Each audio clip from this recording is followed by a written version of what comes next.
ça de la forêt, enfin, vous devez certainement déjà entendre. Et puis forcément j'ai mis un petit fond vert pour m'incruster dans la forêt, histoire de se mettre dans l'ambiance. Alors, je ne sais pas encore quelle histoire je vais lire. J'ai pris avec moi un livre de contes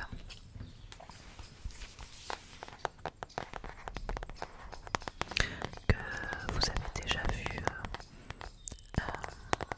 en vidéo, puisque je vous avais lu, je crois, à l'intérieur Robinson Crusoe, que vous pouvez retrouver pour ceux qui veulent voir dans la playlist lecture chuchotée sur ma chaîne.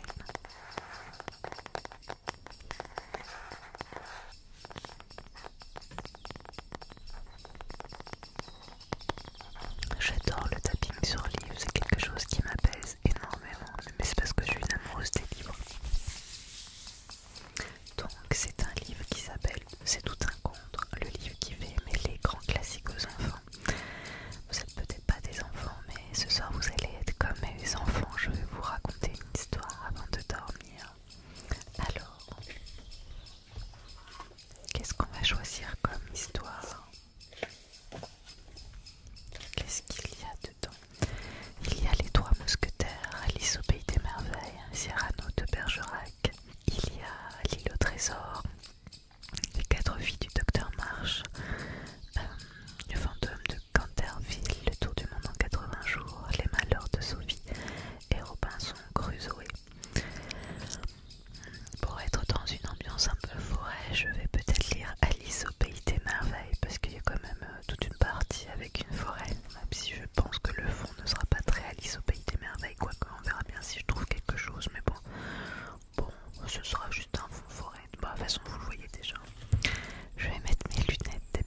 aperçoit une boîte en verre sur la table.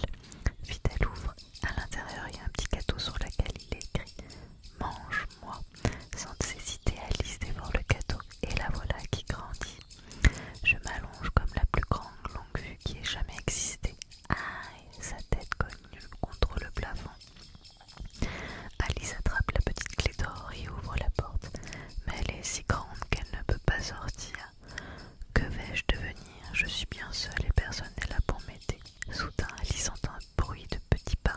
C'est le lapin blanc. Il est si élégant. Dans une main, il porte des gants de chevreau blanc et dans l'autre un éventail. Je vous en prie, monsieur le lapin.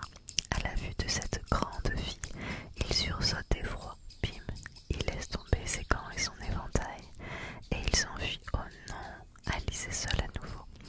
Elle ramasse l'éventail. Il fait si chaud, un peu d'air lui fera du bien. Elle s'évente. Mais quoi encore? Cette fois, elle est en train de rapetisser. C'est grâce à l'éventail. Désormais, elle ne mesure plus que 60 cm. À moi le jardin, s'écrie Alice. Décidément, quel mystère!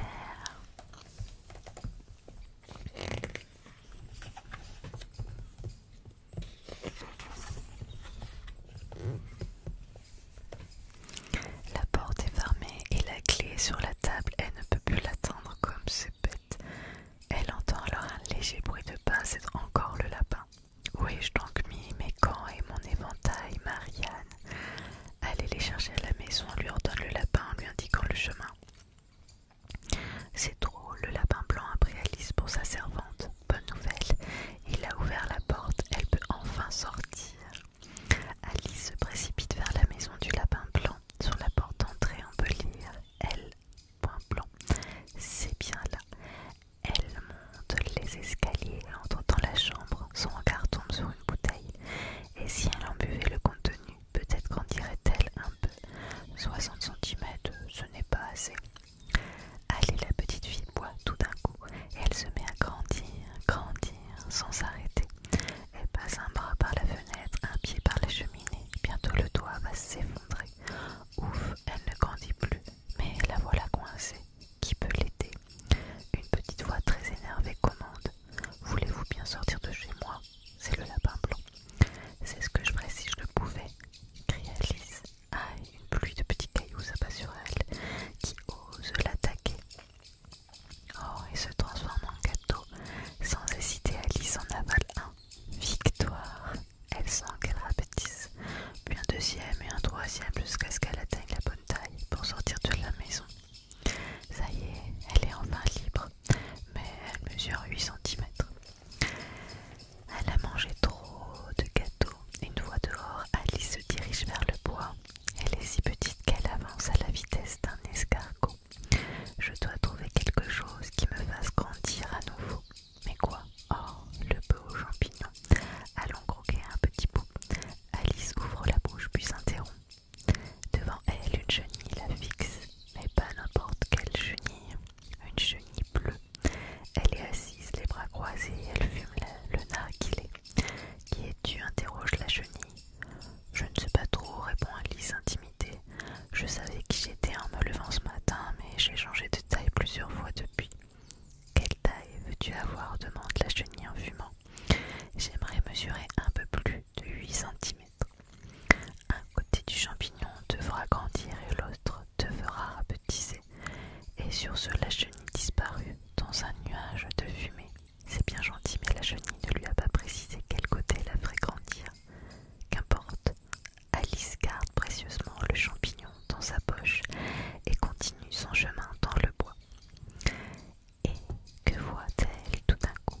Encore une étrange créature, un chat.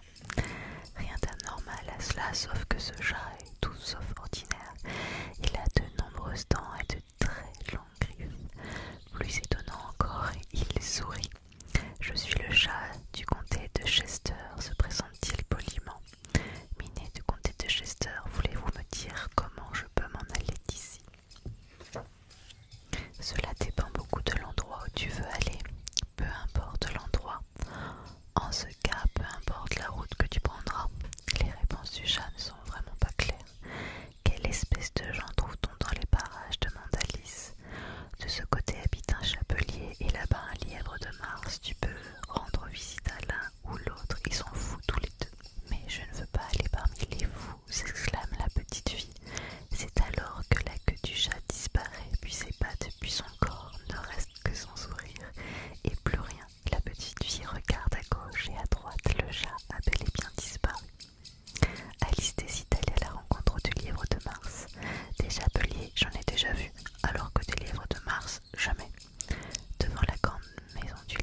gêne pas. 5. Tu prétends toujours que c'est la faute des autres, rétorque le 3e. Pourquoi peignez-vous ces roses demanda Alice. Ce rosier aurait dû être rouge. Nous en avons planté un blanc par erreur. Si la reine venait à s'en apercevoir, elle nous couperait la tête.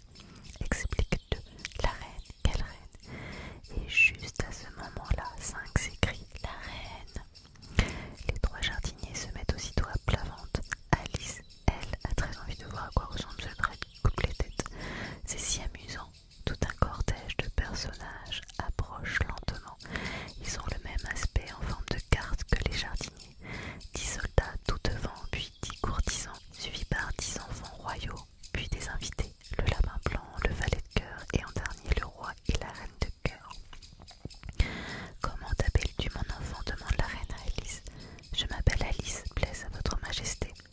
Et qui sont ceux-là demande la reine en pointant du doigt les jardiniers. Comment voulez-vous que je le sache répond Alice, ce n'est pas mon affaire. Choquée, la reine devient rouge écarlate. Quand on lui coupe la tête. Quelle bêtise, exclame Alice. La reine est au bord de l'explosion, mais le roi la tempère. Réfléchissez un peu, ma chère amie, ce n'est qu'une enfant. Sais-tu jouer au croquet interroge la reine qui a soudain oublié qu'elle voulait lui couper la tête. Oui, répond Alice. Alors viens, hurle la reine. Alice sait bien jouer au croquet, mais pas à ce genre de croquet-là.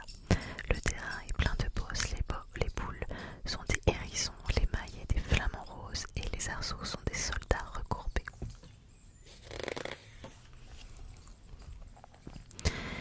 Et aucun n'arrête de bouger, vraiment n'importe quoi, sans oublier la reine qui ne cesse de crier qu'on lui coupe la tête. Soudain le chat du comté de Chester surgit dans les airs devant elle. Comment vas-tu lui demande-t-il. Je trouve qu'il ne joue pas honnêtement, se plaint la petite fille.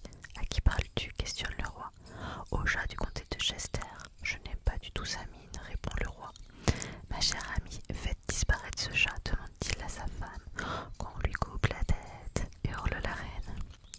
Le chat ne se le fait pas dire 2 fois et disparaît, laissant juste derrière lui son sourire. Impossible de couper la tête à un sourire. Alice entend alors crier. Le procès va s'ouvrir. Quel procès curieuse. Elle suit la foule qui se dirige vers le tribunal. Dans la salle du tribunal, le roi et la reine de cœur sont assis sur leur trône. Ils sont entourés de petits animaux, d'oiseaux et de toutes les cartes de jeu. Devant eux, le pauvre valet de cœur est enchaîné. C'est lui, l'accusé. Il aurait volé des tartes. Alice éprouve soudain une sensation bizarre. Elle se met à grandir. Elle n'a pourtant rien mangé ni bu. Que savez-vous de cette affaire demande le roi à Alice. Absolument rien, répond-elle, tout en continuant à grandir. Très bien, dit le roi. Les jurés vont délibérer pour rendre leur verdict. Non, s'exclame la reine. La sentence d'abord, la délibération ensuite. C'est stupide, proteste Alice. Qu'on lui coupe la tête, ordonne la reine furieuse. Qui fait attention à vous, répond la petite fille soudain en colère. Vous n'êtes qu'un jeu de cartes. À ces mots, toutes les cartes s'élèvent dans l'air et d'un coup, elles lui retombèrent dessus. Ah! La petite fille les repousse des mains. Alice ouvre les yeux. Elle regarde autour d'elle. Plus de cartes, ni de lapin blanc, ni de chenilles bleues qui fument, ni de chats souriants, ni de reine qui veut couper des têtes. Elle est allongée dans l'herbe, tout contre sa sœur. Alice, comme tu as dormi longtemps. Oh, quel rêve bizarre je viens de faire, s'exclame la petite fille. Si tu savais. Puis elle se lève et s'étire. Allons prendre le thé. Et voilà, c'est fini. J'espère que cette lecture vous a plu. J'ai voulu, je sais pas si vous avez fermé les yeux, donc si vous avez vu le fond, mais en tout cas vous avez entendu normalement les petits oiseaux derrière. Un de ces 4, alors pas tout de suite parce que je viens d'en faire une. Mais la prochaine lecture chuchotée, j'aimerais bien la faire en mode au bord de l'eau avec le bruit des vagues derrière. Je ne sais pas si ça peut vous plaire, n'hésitez pas à me le dire dans les commentaires parce que je me suis dit, enfin en tout cas pour moi, le bruit de l'eau c'est quelque chose